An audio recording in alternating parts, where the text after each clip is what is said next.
नमस्कार, एक बार फिर स्वागत है आपका आपके अपने web news channel supreme power Hunter पर। करते हैं शुरुआत आज की कुछ मुख्य खबरों से।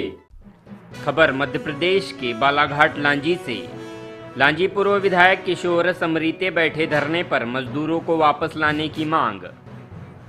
मजदूरों को वापस घर लाने को लेकर धरने पर बैठे पूर्व विधायक किशोर समरीते 11 सूत्री मांग को लेकर धरने पर बैठे हैं। लॉकडाउन में फंसे मजदूरों को 1 मई मजदूर दिवस से पूर्व उनके घरों तक पहुंचाने की मांग को लेकर 26 अप्रैल से लांजी विधानसभा के पूर्व विधायक किशोर समरीते ने अपनी 11 सूत्रीय मांग को लेकर अनिश्चित धरना अपने निवास पर प्रारंभ कर दिया। किशोर समरीते का कहना कि 1 मई मजदूर दिवस के पूर्व ही सभी मजदूरों को उनके घर तक सकुशल पहुंचाएं। इसके अलावा अन्य मांगों को लॉकडाउन को परिस्थिति में पूरी दुनिया के देश के मजदूरों पर अत्याचार बंद करे। लॉकडाउन में फंसे पूरी दुनिया में मजदूरों को उनके घरों तक पहुंचाए। मध्य प्रदेश के बालाघाट जिले के दूसरे राज्यों में फंसे 8.5 लाख मजदूरों को उनके घरों तक पहुंचाए। और भी आगे क्या कहा देखिए इस रिपोर्ट में।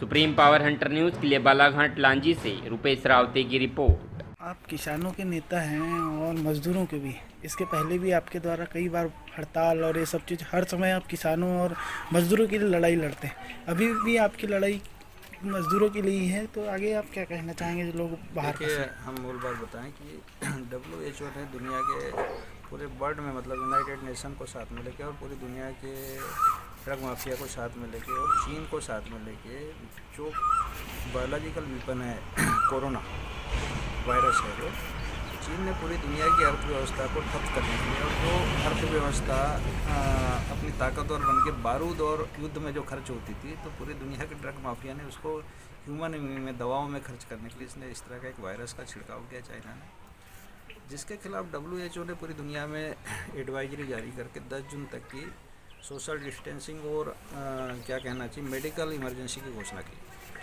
इस मेडिकल इमरजेंसी ने पूरी दुनिया में खेती से लेकर सारा सिस्टम को कोलैप्स कर दिया और सबसे ख़राब स्थिति हो गई कि स्कूलों में बच्चों ने जाना, स्कूल बंद हो गए, एजुकेशन बंद हो गया, इंडस्ट्री बंद हो गई और जो 60 करोड़ अकेले इंडिया में 60 करोड़ मजदूर और पूरी दुनिया के देशों में करोड़ों मजदूर फंस गए पूरे लॉकडाउन में।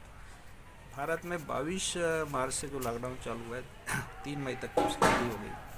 छोटे छोटे बच्चे, उनका परिवार भूखे प्यासे मजदूर घरों में बैठे हुए हैं, इंतजार कर रहे हैं अपने परिवार का कि कब लॉकडाउन हटे और कब हम अपने परिवार से मिलें। आप क्या चाहते हैं ऐसे मजदूरों को वापस लाने के लिए? सरकार भी अभी उचित कदम उठा रही है। देखिए, सरकार तो बाद में उठा रही है।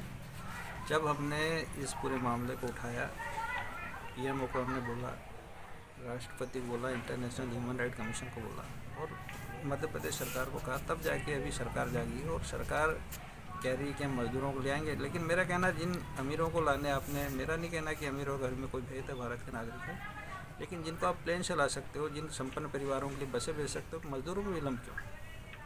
मजदूर भी तो इस देश का एक बड़ा वोट बैंक है, बड़ा इस देश का न्यू है। तो मेरा कहना कि जो 60 करोड़ मजदूर 28 राज्य, 9 केंद्र शासित प्रदेश और 734 जिलों में जो फंसे, उनको लाने में अगर एक कलेक्टर ही 734 जिले के कलेक्टर आपस में तालमेल बिठा लेते तो सारे मजदूर अपने घर में आ जाते। जैसे अपने एमपी में भी जैसे मजदूर फंसे हुए हैं, कटनी का मजदूर अभी लांजी में फंसा हुआ है, ऐसे भी कॉल आए हैं। वही मेरा कहने का मतलब है, प्रधानमंत्री की व्यवस्था लगे, मुख्यमंत्री की अलग है, लेकिन पूरे 734 कलेक्टर, पूरे देश में 734 जिले हैं जी, इन कलेक्टरों का आपसी में तालमेल हो जाता कि भी प्रधानमंत्री जी ने कहा कि लॉकडाउन बढ़ गया है, तो आपके यहाँ कितने लेबर हैं, इनको पहले भेज दो, कितने स्टूडेंट इनको भेज दो, कितना कर्मचारी उनको भेज दो, कितना किसान है उनको भेज दो। तो ये सारा का सारा काम इस तरह की अव्यवस्था नहीं होती और बड़े आराम से हो जाता।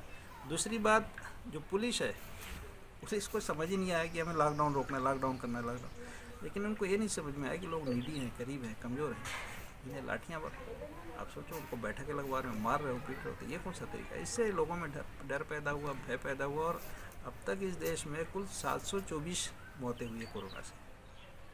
उससे ज़्यादा मौतें हो गई, लोगों ने, मजदूर पैदल चल चल के उनके बच्चे ख़त्म हो गए, मॉब लिंचिंग में लोग ख़त्म हो गए, लोगों ने सुसाइड कर लिया। मेरा कहना, मौत का ऐसे भय आपने पैदा कर दिया। तो मेरा ये कहने का मतलब है कि जब तक मजदूर दिवस तक हमारा सरकार को चेतावनी कि आप मजदूर दिवस तक तो मजदूरों को उनके घर पहुँचाइए और 3 मई तक भी यदि आप पहुँचाते हैं, उसके बाद फिर आप लॉकडाउन बढ़ाओ, कोई बात नहीं, आपका पालन करेंगे, सब लोग पालन करेंगे। यदि शासन प्रशासन यदि मजदूरों को उनके गांव तक नहीं पहुंचाती है तो ऐसे में आप क्या कदम उठाएंगे? करेंगे, पद यात्रा करेंगे, पूरी सोशल डिस्टेंसिंग में यहाँ से लेकर दिल्ली तक जाएंगे, पूरी दुनिया में आवाज़ उठाएंगे। लॉकडाउन की गाइडलाइन का पालन करते हुए। तो मैं फिर समझा रहा हूँ, जो गुलाम होते हैं ना, हम तोड़ा तब गांधी जी देश के नेता बने। तो सारा जो कानून भाई भारत में कोई जनता ने खुद अपने आप को घरों में कैद किया है। प्रशासन ने क्या कर दिया, महामारी नियंत्रण अधिनियम लगा दिया, 144 लगा दिया। भाई एक तरफ प्रधानमंत्री हाथ जोड़ रहा है कि भाइयों कोरोना से बचने के लिए आप हमें सहयोग करो, जनता कर्फ्यू बढ़ाओ। दूसरी तरफ प्रशासन क्या कर रहा है, कानून नए नए कानून ढूंढ के जनता के ऊपर अपराध बना रहा है। तो मेरा कहना है कि प्रधानमंत्री की भाषा अलग है, मुख्यमंत्री की अलग और जिले में कलेक्टरों की अलग है। तो ये भाषा में समानता होनी चाहिए। जनता सर्वोपरि, ये लोकतंत्र है, तो लोकतंत्र में सबका सम्मान होना चाहिए, अमीर और गरीब। और हम राजनीतिक हैं और हमारा सब कुछ जनता है, इसलिए हम सब कुछ जनता के लिए करेंगे। गरीब लोग हैं, उनके मजदूर हैं, कई दिनों से मजदूर भूखे प्यासे पड़े हैं। प्रधानमंत्री कह रहा है कि भाई आपने कौन सी ऐसा एक माहौल, आपने प्रधानमंत्री केयर फंड बना दिया, तो क्या भारत के युद्ध हार गया, क्या चीन से लड़ाई हार गया? आप प्रधानमंत्री, उस देश का इतना बड़ा कोष है, 6 साल तक हम दुनिया को भोजन करा सकते हैं। गरीबों को भोजन पहुंचाओ, ज़रूरत की चीज़ें पहुंचाओ। सरकार अगर जनता को बचाना चाहती है तो सरकार को अपना फंड भी पूरी तरह उसमें खर्च करना चाहिए। 15,000 करोड़ का आपने फंड जारी कर दिया, 20,000 करोड़ में आप नया संसद भवन बना रहे हो, तो नया संसद भवन का काम रोको, वो भी पैसा लगाओ। और जो मध्यम वर्ग है, गरीब वर्ग है, तो लॉकडाउन में कैसे जीवित रहेगा, इस पे एक गाइडलाइन तैयार करके उन सब लोगों की मदद करो। जैसे अभी मध्यम वर्ग बहुत मारा जाएगा इस परिस्थिति में, गरीबों की हर तरफ की व्यवस्था हो रही है, अमीर अपने में मस्त है, मध्यम वर्ग का आदमी बोल नहीं पा रहा है। देखिए, मध्यम वर्ग तो अपनी मान सम्मान के लिए संघर्ष करता है ना। सरकार देखो, इस पूरे मामले में सरकार की नैतिक जिम्मेदारी, हर नागरिक के प्रति सरकार जिम्मेदार है। हर नागरिक वोट दे के देश का प्रधानमंत्री राष्ट्रपति बनाता है, तो सरकार को सरकार भीख मांग रही है। प्रधानमंत्री बोल रहा है कि अडानी 2 पैसा दो, उनको इनकम टैक्स में छूट देंगे। भाई किस बात की छूट? यदि सरकार वो करोड़ों रुपए कमाए तो आप यहाँ पे सब, आप क्यों इनकम टैक्स की छूट दो? और आपने अलग से फंड बनाया, तो उस अलग का जो फंड है उसको मदद करो, स्टूडेंट को मदद करो, किसानों को मदद करो, मध्यम वर्ग को मदद करो, मजदूरों को मदद करो। जो भारत के 10 राज्यों में तेजी से बढ़ रहे आपके अपने वेब न्यूज चैनल को सब्सक्राइब कीजिए और पाए अपने आसपास की तमाम मुख्य खबरें अपने ही मोबाइल पर, क्योंकि सुप्रीम पावर हंटर करता है मुद्दों की बात, जिनसे है जनता का सीधे सरोकार। समझौता नहीं, पहल चाहिए।